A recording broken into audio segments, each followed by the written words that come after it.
sampah sembarangan. Udah tahu sampah biang masalah, buang sampah pada tempatnya lah. Iya ya, kalau bukan kita siapa lagi? Ayo kita buat Jakarta jadi bersih.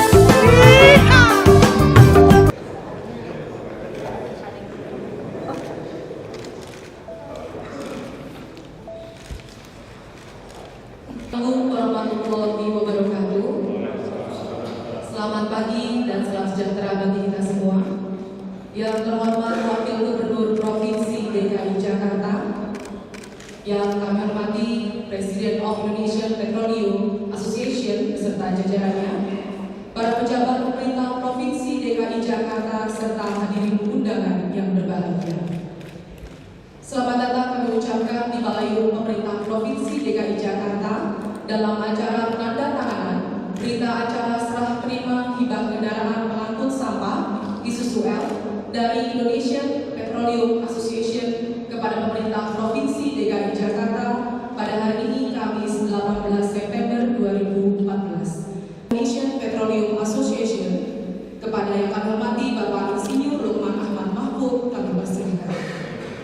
Assalamualaikum warahmatullahi wabarakatuh. Waalaikumsalam. Sejahtera bagi kita sekalian.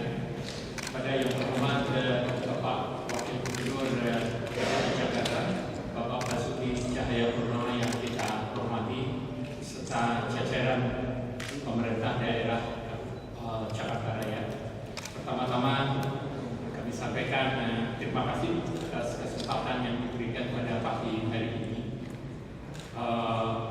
Indonesian Petroleum Association Pak Basuki telah mempunyai program sejak awal tahun 2014 untuk program Jakarta Kita yang menunjukkan bagaimana kita berusaha menjadi good corporate citizens, menjadi company yang baik dengan memberikan bantuan corporate social responsibility kepada masyarakat dan pemerintah Kota Jakarta.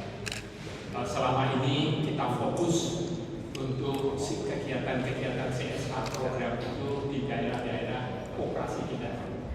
Seperti diketahui, IPA ini beranggotakan 52 perusahaan pengeboran dan juga 130 jasa penunjang.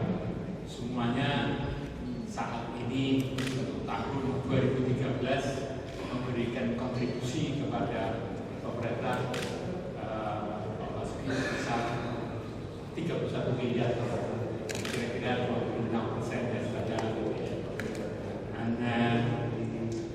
untuk itu sejarahnya Pak Basuki, kira-kira Januari 2014 kami itu mendatangi dan bertemu dengan Pak Joko Widodo selaku gubernur.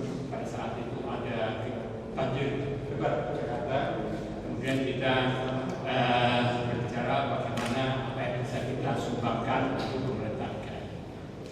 Selanjutnya kami juga mendengar himbauan daripada Pak Wagub di beberapa media mengatakan bahwa pentingnya berusaha untuk menyumbang truk sampah untuk pemerintah. Oleh karena itu kita berusaha mengumpulkan dari para anggota, dan alhamdulillah dari anggota kita 19 anggota dan juga dari asosiasi sendiri terkumpul sebanyak 3.815 juta rupiah yang kita lupakan dalam 14 truk beserta truk Isuzu dengan ukuran 6 meter kubik beserta jaminan untuk maintenance.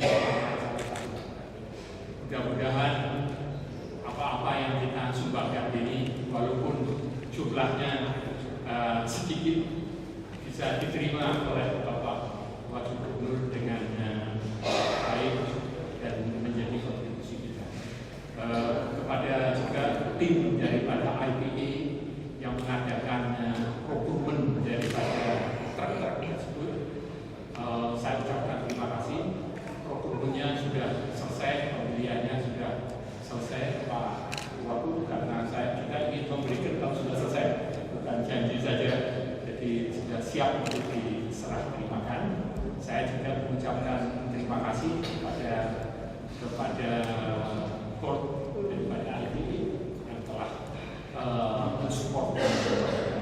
Akhirnya kepada Pak Wakil Gubernur, ladies and gentlemen, please understand with me that actually Pak Basuki is trained as a geologist. So we are actually under one field. But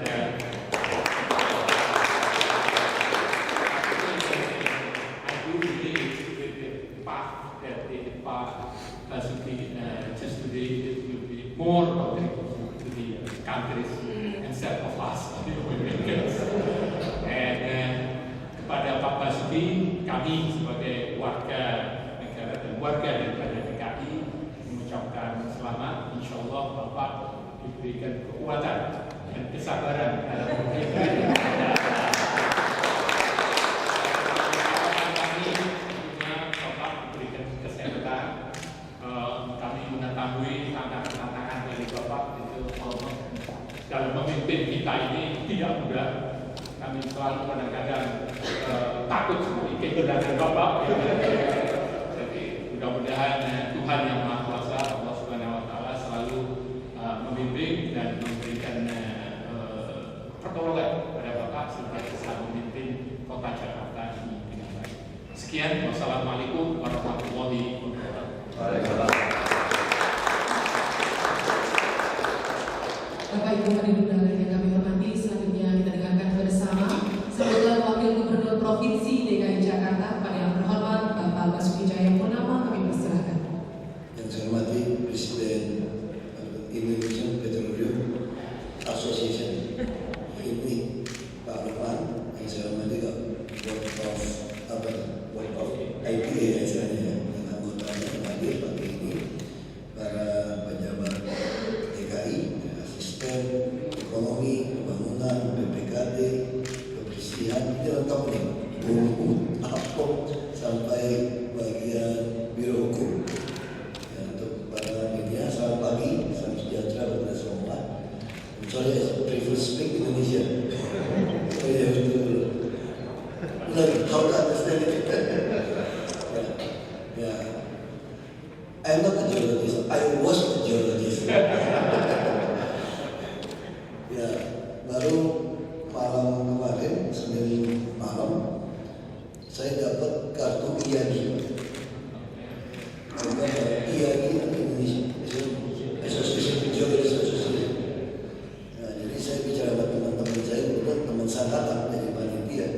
Saya katakan di dalam pidato penutupan, saya bilang akhirnya, walaupun saya memang masih ingat dalam geologi gitu ya, karena saya kerja di timah, kerja di batu bara, terus saya dulu meng-hire itu masuk geologi, mau kerja di minyak, di offshore sebetulnya. Karena naik helikopter sampai di tengah laut, itu bagus ya, terus belajar diving gitu. Itu sesuatu yang baik, tapi nasibnya beda. Selesai. Karena Trisakti itu dibiayai dari asosiasi perminyakan, kampusnya semua dibiayai. Nah, kita pakai dulu pakai spidol, pakai overhead, anak-anak masih pakai kapal tulis dulu. Kita udah gaya dari fakultas teknologi mineral itu beda. Udah belajar remote sensing dari mobil oil, lalu dia ngajar remote sensing. Ternyata betul lulus, bapak saya sakit. Nah, saya harus pulang kampung. Saya lupakan harus kerja di perusahaan minyak. Nah, gantikan posisi bapak saya. Nah, situ kerja-kerja itu lama-lama nggak tahan sama orang miskin. Orang miskin terlalu banyak yang datang sakit, mau sekolah, mau rumah lumpuh. Terus bapak saya bilang, kita ini cocok jadi pejabat saja kalau kita ada 1 miliar, kita sedekahkan untuk orang miskin 500.000, itu hanya bantu 2.000 keluarga. Dan di kampung kita 9.000 berantem. Kita mau buat rumah sakit 3 juta. Waktu bapak saya ngomong itu, saya antara iya sama, saya mau jadi konglomerat gitu. Saya pikir saya jadi geologis, saya bisa temukan tambang emas, karena bapak saya di bentuk kecil suka di sungai itu ketemu emas, ambil secara volume. Makanya saya yakin secara geologis sebagai pulau harusnya di gunung ini pasti ada panas gitu kan. Jadi saya berpikir kenapa saya tidak cari sendiri, lalu saya usaha sendiri. Ya ini hayalan, termasuk jebakan minyak. Saya yakin mungkin ada minyak di Belitung ini. Kecil dulu ada eksplorasi kan. Nah, ternyata formasinya nyambung ke Sumsel gitu, di bagian selatan. Nah kita belajar, siapa tahu ketemu lagi lapisan bawah. Nah ini hayalan saya saja. Ternyata nasibnya beda, nggak sampai di sini. Nah kenapa kami begitu penting soal truk sampah? Dulu sampah itu kalau dibuang di sungai, kami anggap itu dihitung juga per ton dibayar swasta. Jadi sampah itu bisa dibayar 3 kali saya kira. Taman yang punya dan sodok ke dalam sungai, itu taman dibayar, jatuh ke sungai diangkut dibayar, sampai ke darat diangkut lagi ke Bantar Gebang dibayar lagi. Bantar Gebang tanah kami sendiri nih, tanah kami sendiri. Bayar juga ke orang swasta yang ngurus di situ, hanya ngadu-ngadu berapa belas eskavator. 1 tahun kami 400 miliar. Saya bingung nih, apa-apaan? Lalu kita mulai stop. Nah saya mulai iseng di tahun 2012. Begitu mau perpanjang multi-years untuk pengelolaan sampah oleh swasta di sungai, saya bilang saya tidak mau. Karena kalau bapak tidak mau, sampah numpuk semua sungai, biarin, memang gue pikirin. Nanti kan malu, saya mah gak ada kamunya. Kedua hari, semua headline koran itu semua sungai penuh sampah. Mungkin lupa udah tahun 2012. Kompas, Rakyat Merdeka semua. Pak Jokowi fotonya duduk penenduk liatin Manggarai, kasur semua. Nah saya bilang Pak Jokowi tenang aja Pak. Gimana caranya? Kirim ke kantor. Kalau kayak sendiri pusing amat. Tongkrongin. Kalau nggak mau kerjain aja. Sekarang kita lihat Manggarai, ada sampah nggak? Dulu dari pintu Manggarai, nanti Pak Istilahnya ini luar biasa dari kepala dinas. Hampir tiap pagi, siang malam kirimin saya foto semua sungai. Mana yang motor? Tiba-tiba kita sadar, ternyata nggak cukup. Tiba-tiba kita sadar sampai dilaporkan 6.000 ton, ternyata 8.700 ton. Jadi selama ini kenapa truknya cukup? Pakai swasta, saya komplain swasta. Saya sewa semua truk Anda, tidak cukup juga. Baru saya mikir-mikir, ini kayaknya ya, bukan suku-suku ini, kayaknya sampah ini kayaknya ngangkutnya nggak sampai Bantar Gebang, buang ke sungai lagi seperti ini. Tapi jumlah truknya cukup. Begitu kita paksakan truk masuk ke Bekasi, kaget lagi di Bekasi, ternyata Bantar Gebang itu kan kita orang tambang kan. Namanya in-out truk itu nggak bisa main tambang, mesti jalan semua diatur. Tiba-tiba di Bantar Gebang truknya mangkep semua. Kenapa? Dulu mungkin nggak sebanyak itu truk masuknya teman.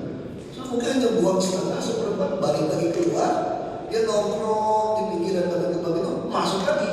Ya itu cara mainnya. Di truk itu bisa dapat berkali-kali. Kita bilang mana CCTV-nya? Rusak Pak CCTV-nya. Saya tulis. Nah sekarang saya minta pasang tracking. Tahun ini belum bisa. Saya minta tahun depan semua masih pasang tracking ya taksi. Jadi truk sampah itu sama. Sekarang truk sampah ada kurang. Rumah duka paling banyak sampah bunga. Truk sampah itu tuh paling demen di situ jadi duit itu. Termasuk restoran, orang kawinan, hotel. Ini duit semua ini. Makanya kita dapat data ada supir truk sampah itu punya istri lebih dari 2 juga ada. Ya lumayan kan income-nya itu. Kita tahu nih semua data. Nah, sudah kita perketat. DPRD kita salah paham, bisa diambil truk. Ya sudah kalau ambil truk, saya pikir mau tidak mau mesti minta bantuan teman-teman. Nah, ya udah saya bicara sama beberapa teman. Ya kalau undang saya datang, mau kasih saya apa kira-kira? Ya ajak frame lah kira-kira. Bukan kasih buat saya, kasih truk sampah ya, atau kasih bus gitu. Nah ini mulai kami pun akan beri lagi 200 ya tahun ini. Kami ada uang sebetulnya, uangnya cukup lumayan di DKI. Nah saya juga akan melakukan, tadi pagi saya bicara sama Mentan pas kesini. Saya punya kebiasaan ini, kalau beli baju baru, biasa baju lama saya itu saya keluarin. Jadi jangan heran kalau lihat ajudan pakai baju kadang-kadang lebih keren dari saya sekarang. Karena baju lama saya itu bisa dipakai, saya langsung over aja, pegawai semua ya sama, mutunya sama. Nah saya berpikir truk sampah harusnya tidak sama. Nah saya kemarin undang Bupati Wali Kota pinggiran Jakarta. Nah saya sampaikan Jalan sampahnya kan masih bagus kalau jalan-jalannya pendek-pendek. Alat berat itu bisa perbaiki kalau jalan pendek-pendek. Mumpung Jakarta dapat yang baru seperti ini, yang agak pendek-pendek, kita hibahkan aja, nggak usah dilelang. Pak Ismawajar dikasih ke Bekasi, kan Bekasi ke Bantar Gebang kan dekat itu. Hibahkan saja, suruh bupati wali kotanya milih mau pilih yang mana deh, yang mana numpuk. Kalau sampai lelang-lelang buang waktu, hibahkan kapan hibah, tenang-tenang tarik aja semua. Nah itu jauh lebih baik. Saya juga berbicara tentang Jakarta yang kita berdebat soal megapolitan. Harusnya kita, ini ibarat saya bercanda sama mereka. Orang kalau berani punya istri lebih dari satu, masih berani kalau dia lebih banyak gara-gara gitu kan. Kalau mau berani ngaku jadi abang tua gitu, kamu harus berani biayain orang. Konsep Jakarta itu harusnya seperti itu. Ketika Jakarta kita sadar sungai kita, jalan kita semua ke hulu. Kalau kita ke hulu, kalau mereka nggak ada uang gimana mau beresin? Kita cuma teriak-teriak. Nah kita putuskan, saya bilang, kamu hitung aja, masing-masing 100 miliar, tapi khusus untuk sungai, jalan inspeksi dan jalannya yang menghubungkan bukan ke Jakarta. Termasuk waduk-waduk tanah 100 miliar. Kalau bagus 200 miliar per tahun. Kita bukan hibah, kasih bantuan. Jadi kita dianggarkan itu nanti, dianggarkan di Biro kasih bantuan saja untuk sungai inspeksi ini. Jangan sampai kita udah bagus di sana dia mampet. Nah jadi sudah ini yang saya maksudkan sebagai Jakarta yang diperluas, bukan memperluas kekuasaan, tapi memperluas tanggung jawab Jakarta kewajiban. Jadi bupati wali kota harus berpikiran menerima kami di Jakarta yang besar. Dalam arti kata, kami punya kewajiban hutang kepada Anda. Anda berpagi selama Anda kerja baik, kami akan bantu. Mau DKI, saya pikir 100 miliar satu kota, namanya 100 miliar mah kecil sekali. Kemarin kita potong anggaran dinas pendidikan saja 2, triliun yang kagak-kagak ada beli apa-apa. Jadi ini harusnya Jakarta bisa merasa tahun depan. Kalau semua jalan, saya bicara sama Bupati Tangerang. Dia bilang, kenapa Transjakartanya busway nggak mau sampai ke Jakarta, sampai ke tempat kami saja Tangerang. Itu mungkin butuh 5 kilometer lagi. Saya terserah Anda mau bangun, udah bangun di operasi kami, Bapak-bapak juga boleh, ya kita perluas saja. Ya sehingga semua bus itu betul-betul di Greater Jakarta itu nyata. Soal transportasi, termasuk bisa MRT. Saya juga bicara wali kota Tangsel, kenapa sampai wali kota, wakil wali kota Bogor, kenapa MRT kita udah bagus, nggak boleh terusin sampai ke Bogor? Tanggung gitu. Jadi yang timur barat juga sampai ke Bekasi, sampai ke Tangerang gitu. Jadi jelas semua. Jadi ini model itu, nah, semalam saya bersyukur kebetulan juga mungkin beberapa teman mereka setuju. Nah tinggal uangnya kecil, mereka satu kabupaten hanya 2 triliun, 3 triliun, nah cukup. Nah kita yang kasihkan. Jadi model-model ini seperti itu. Saya sengaja inform bapak-bapak, ibu-ibu untuk supaya kira-kira Jakarta begitu. Nah ini soal terakhir, soal tidak sabar, itu memang ada masalah. Anak biologi itu jarang sabar. Kalau sabar itu nanti lama tunggunya hasil eksplorasi. Kita ada batas waktu 3 tahun. Kita batas waktu 3 tahun. Kita mau tidak mau reformasi birokrasi harus kita keras. Ketika kita habis reformasi, kita paling khawatir itu TNI tidak mau direformasi. Karena TNI punya senjata, punya bisnis, punya kekuasaan, tiba-tiba dicabut bisnisnya, kembali ke barat, dan kekuasaannya diserahkan kepada polisi. Polisi pun lepas dari mereka. Ini sesuatu yang sangat berbahaya di dalam pikiran kita. Orang bersenjata tiba-tiba dicoret, ternyata aman-aman saja. Kalau kita disiplin, taat kepada sumpah, beres. Yang kacau justru birokrat, kagak mau diatur. Remunerasi jalan tetap lain dipajakan itu kan. Nanti sistem pelayanan juga kacau. Nah kan tahun depan berubah. Salah satu yang kami ubah itu adalah pelayanan terpadu 1 pintu. Bapak Ibu mau urusan apa saja datang di kantor salah satu loket PTSP, kantor lurah camat, wali kota, persis seperti bank. Jadi Bapak Ibu bayangkan seperti pelayanan bank. Mau urus apa saja ngomong sama dia biar dia yang pusing, jangan kita yang pusing. Kamu yang jadi broker kita mulai tahun depan. Nah pola itu kalau bisa kita berhasil lakukan, ini akan jadi loncatan besar. Dan mereka bisa dapat uang 12 juta atau 20 juta untuk staf terbawa asal poin dia kerjakannya benar. Dia pakai lembaga tambahan lebih baik bayar orang benar dari besar. Itu tujuan kamu membajak pegawai bapak dari perminyakan nanti pindah ke DKI.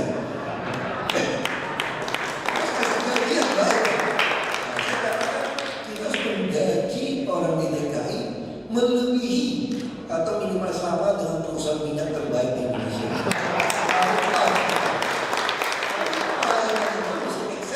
Ini kita mau lakukan. Nah tapi beda di mana?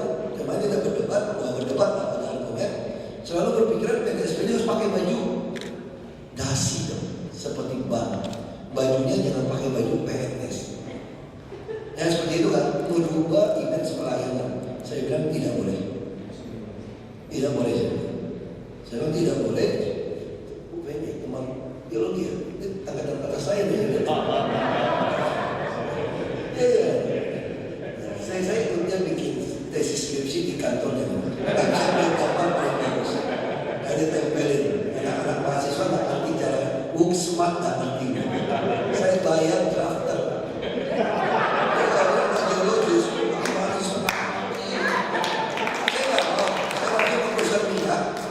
Drafternya mana pun tempelin kerjain buat saya. Itu presentasi dosen saya kaget setengah mati. Kok bisa bikin keren? Yang keren baru ikut saya. Itu namanya smart.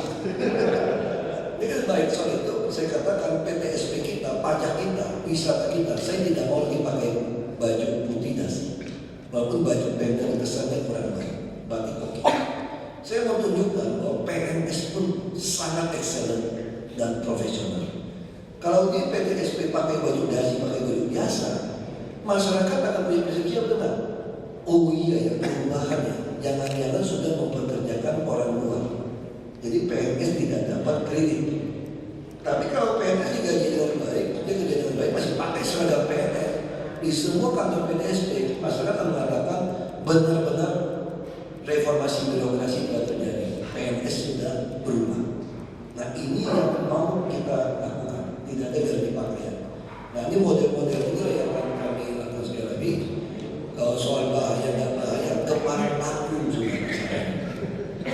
Nah saya banyak saya macam-macam dari pagi juga datang, ya, dari tentara, dari teman-teman polisi.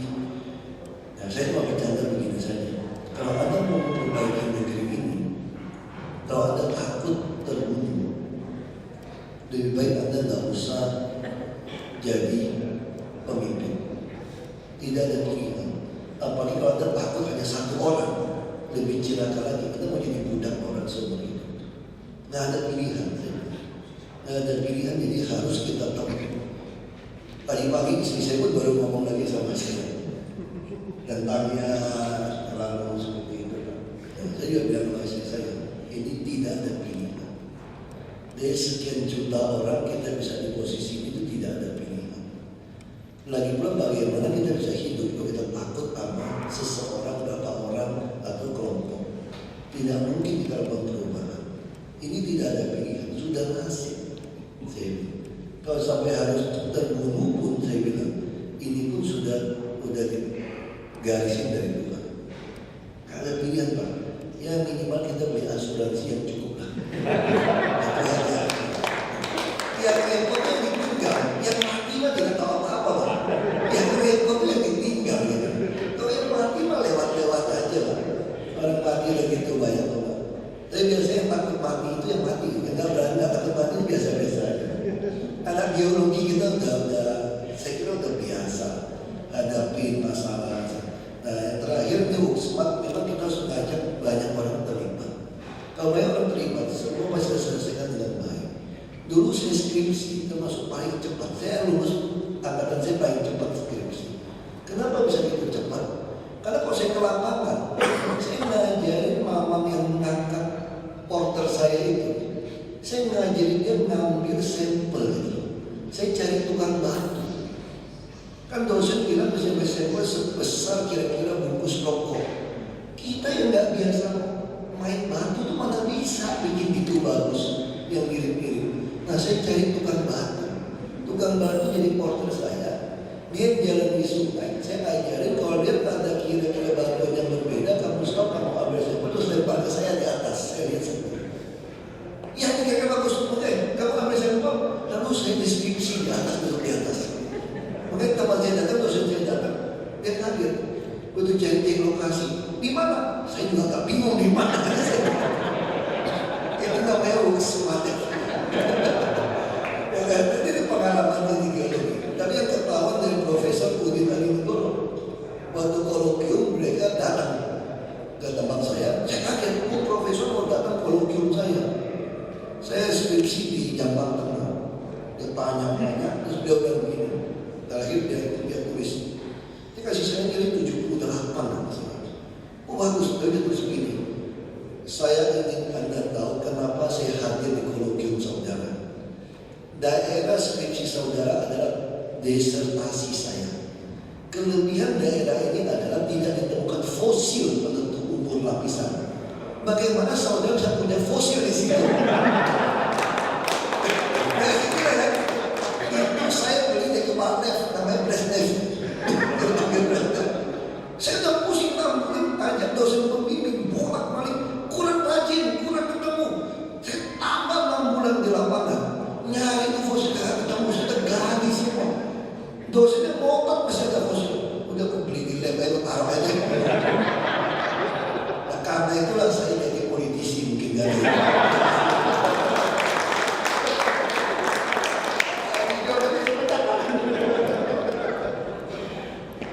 Baik, acara akan dilanjutkan dengan penandatanganan berita acara serah terima oleh Presiden of Indonesian Petroleum Association dan Kepala Badan Pengelola Keuangan Daerah Provinsi DKI Jakarta.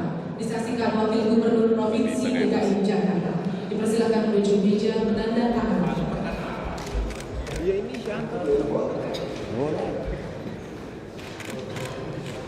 John.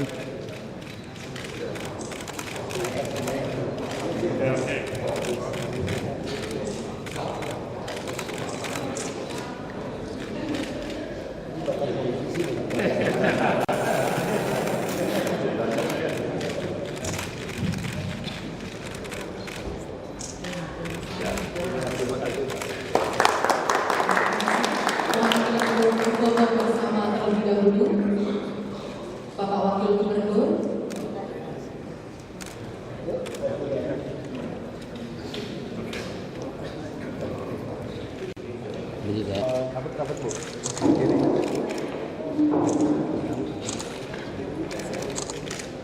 Demikianlah seluruh rangkaian acara kita. Terima kasih. Wabillahi taufiq wal hidayah. Wassalamualaikum warahmatullahi wabarakatuh. Dan kami persilakan Bapak Ibu kami undangan untuk meninjau.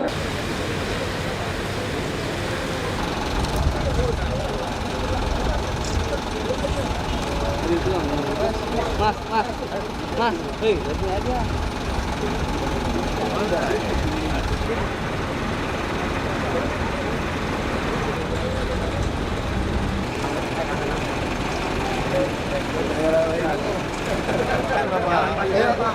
Kita yang kasihan.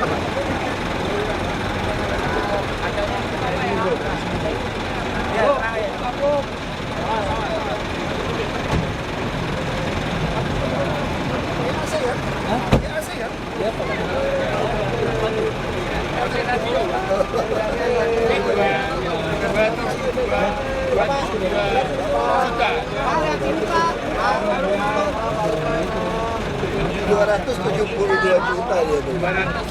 Kita masih ada tangki listrik.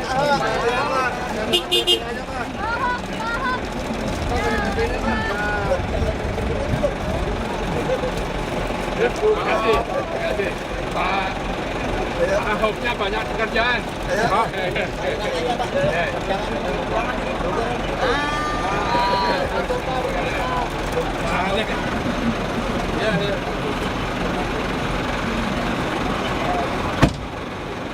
Ayo. Dia kasih tahu saya itu tempat-tempat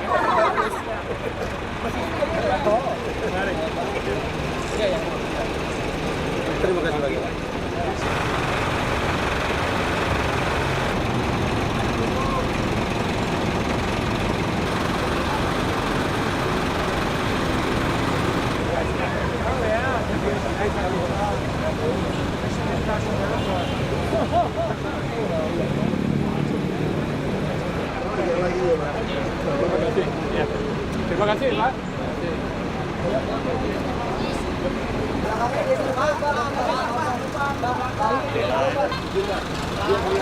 Kalau apa-apa yang bisa kita bantu lagi, Pak. Oke, Pak. Wawancara dulu, Pak.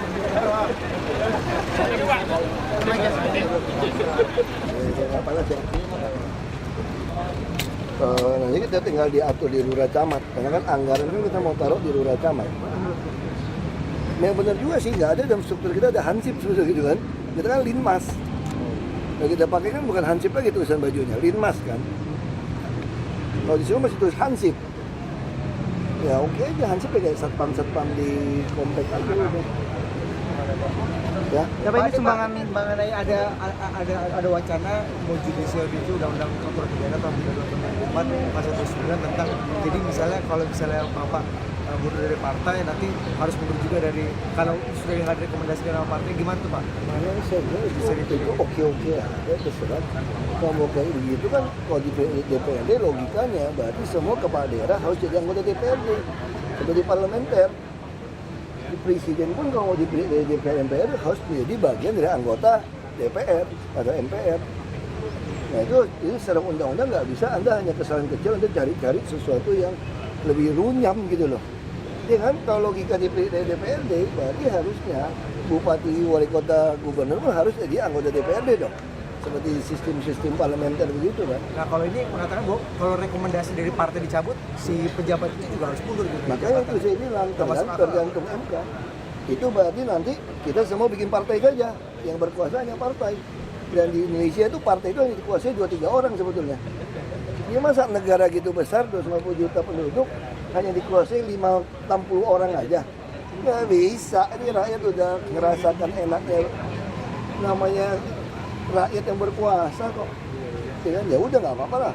Tapi MK kan penjaga konstitusi, mereka lebih ngerti lah. Coba aja. Menurut Bapak usul kayak gitu masuk akal nggak sih Pak? Masuk akal. Semua masuk akal di dunia ini. Mana ada yang nggak masuk akal? Ya, semua masuk akal. Sama kayak gimana Pak? Sama kayak Pak Prastono yang mengatakan kemarin Pak Prastono plat B di Bogor dan juga di Bandung Pak. Salah paham bukan begitu maksudnya. Maksudnya mau penataannya. Kemarin saya udah ketemu wakil wali kota, ada kontak-kontak sama Pak Bima juga. Kita masih kontak-kontak BBM kok. Itu kan cuma orang menafsirkan. Kan dia mau batasin jumlah mobil pribadi yang jalan. Ya kayak kita lah IRP lah, ini IRP versinya. Versi Bogor lah kayak ganjil genap lah gitu kan. Dia mau disediain. Langsung orang nafsirin mobil B nggak boleh masuk Bogor. Teknisnya gimana Pak itu kata Pak Bima? Nah, nanti mau dipikir dia pulang dari haji dulu lah. Kalau kita ngomongin. Pak tapi yang perlu diperhatikan kemarin kan Pak Prastono akhirnya masuk Salemba Pak, disekolahkan di Salemba. Nah dia bilang Pak Jokowi juga harus ikut tanggung jawab gimana Pak? Nggak tahu, nanti bisa aja itu buktikan di pengadilan aja. Jadi kalau ada proses hukum tunggu pengadilan itu macet tuh kasihan tuh orang. Ayo. Ya.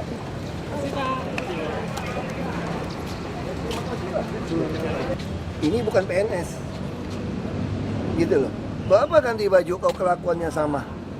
Tapi kalau ganti baju kelakuannya berbeda jadi bagus, terus persepsi orang itu adalah orang lain.